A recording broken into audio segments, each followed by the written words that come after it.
Welcome back to another edition of Chess Journey's Resources Review. Today we're going to be taking a look at Positional Decision Making in Chess by Boris Gelfand. Now this is a book that I had heard was exclusively for players about 2000 and above, and I had sort of steered clear of it. But I gotta say, after reading it, it's incredibly accessible.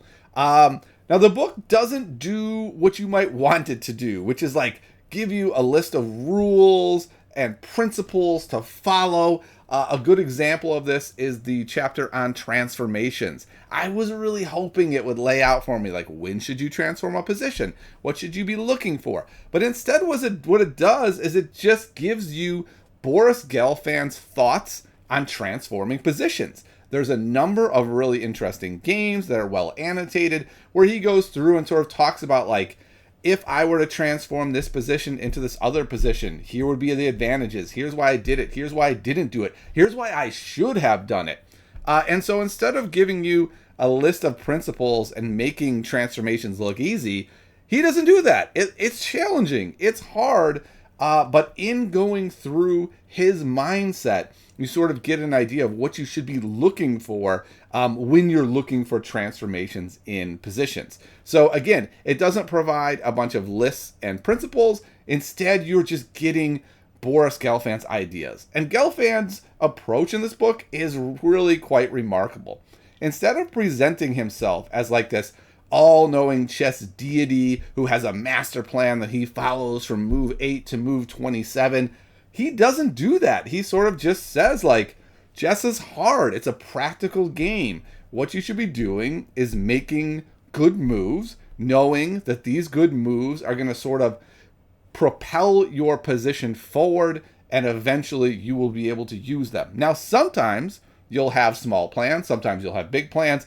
But your opponent is going to do things. They're going to seek counterplay. They're going to mess with your plans. You won't just be able to execute them easily. And it's in this sort of humility, realism, straightforwardness that I got sort of the most out of this book. It's really helped me when I'm in a game and I reach a position where I'm like, I don't know what like the master plan is here. I can't find a really profound move. I have Gelfand going in my head like, just improve your position. That will be good enough.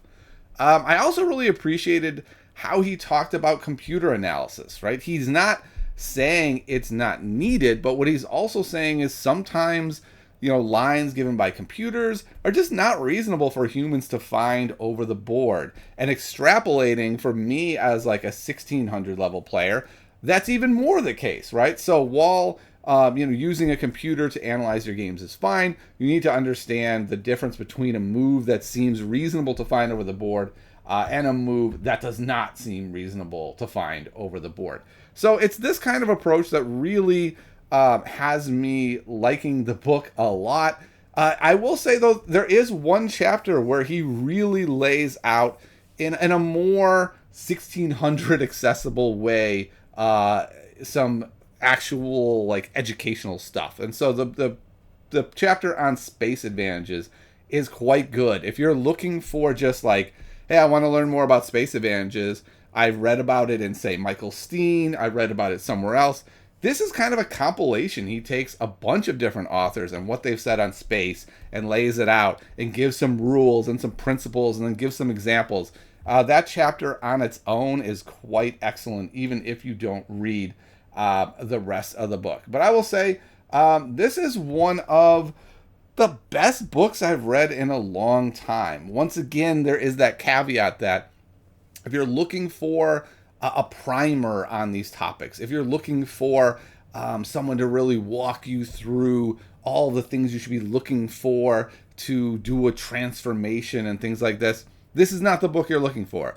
But if you're looking for a person to talk about really high-level concepts in a very accessible way and present themselves as a human rather than a god, this is definitely a book worth checking out. So I can't recommend enough Positional Decision Making in Chess by Boris Gelfand, and I hope you enjoyed this short review.